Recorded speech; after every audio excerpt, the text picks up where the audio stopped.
I went from not being able to hold a handstand at all to being able to hold it for over 1 minute, both on the floor and on parallettes. This also allowed me to unlock the handstand push-up and do multiple reps. In my last workout, I did over 30 handstand push-ups. So now I'm going to give you actually 3 useful, good tips so you can fast-track your handstand progress, which will help you from someone who has been in your shoes and understands the frustration of unlocking a skill so complex such as the handstand and the handstand push-up. And if you want to learn the handstand and handstand push-up as fast as possible, check the first link in the description where you'll find my course. Tip number 1, by far the most valuable tip and the biggest mistake that people make, is not training against the wall first.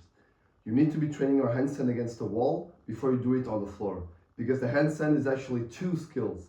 It's holding a handstand and then it's kicking up into a handstand.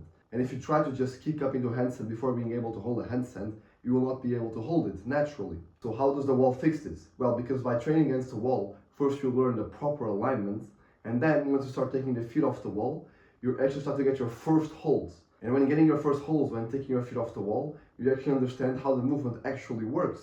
Whereas when you just try to kick up constantly like an idiot, like I was doing, you'll never be able to hold it, because sometimes when you get a few holds here and there, but you're never going to be able to hold it perfectly because you're worrying about 2 things that you're not good at yet, which is kicking up and holding a handstand. So first you need to hold a handstand against the wall. You take your feet off the wall until that feels easy. Once that feels easy, then you do your kick-ups, not the other way around. In the beginning of my journey, I also spent the first year just kicking up, and that was a huge waste of time. I wish someone had told me this sooner. So then I went back to the wall, I swallowed my ego, and I started doing wall handstands, taking the feet off the wall and trying to hold for time. Once I could do about 20 seconds, I figured that was good enough, so I started doing kick-ups. And once I did that, guess what? I started getting consistent holds, because I could already hold a handstand at that point. So then I just had to kick up and find the balance and stay there. Whereas before, I could not hold a handstand, but I kept trying to get into a handstand. So that would never work, obviously. So that's tip number 1, just train against the wall first. It's the best investment you can do for a handstand journey. The second tip is train it frequently. Train the handstand very frequently, because this skill really benefits from high frequency training for 2 reasons. Number 1, it's a very hard skill and actually requires multiple hours of training, because it's a very weird position for your body, right? Holding yourself upside down. So you need to train it very often. And also, it's not that fatiguing. So it's not a problem to train it 5, 6, even 7 times a week, because you're not going to get very tired. The handstand is one of those skills where the more you train it, the better it'll get. If someone is training the handstand 3 days a week, they'll actually most of the times make less progress than if you're training it every day or 6 times a week. I've tried pretty much every possible frequency of the handstand, 2 times a week, 3 times, 5 even every day. And I've noticed in my experience that the more I train it, the better I would get the quickest. So if you really want the handstand, why are you not training it every day? Nothing is stopping you.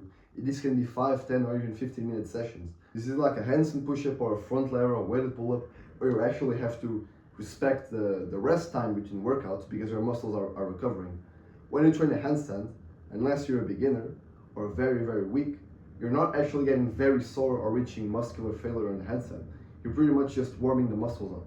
So this means you can just keep training them every day. At most, in my experience, I've trained a handstand every day, sometimes even 2 times a day, and I was fine. As I said, my handstand, my progress was getting better and better and better.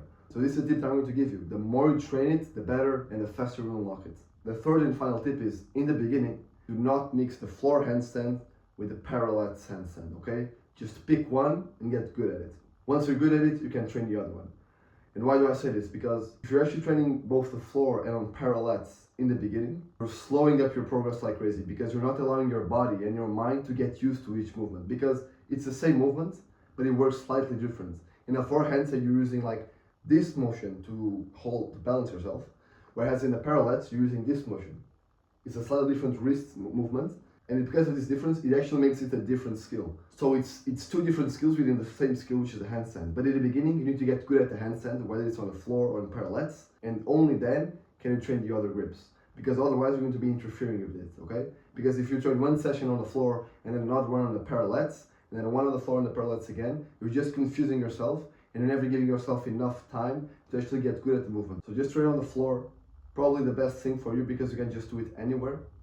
And I would only start training on parallels in the beginning if you were experiencing a lot of wrist pain on the handstand.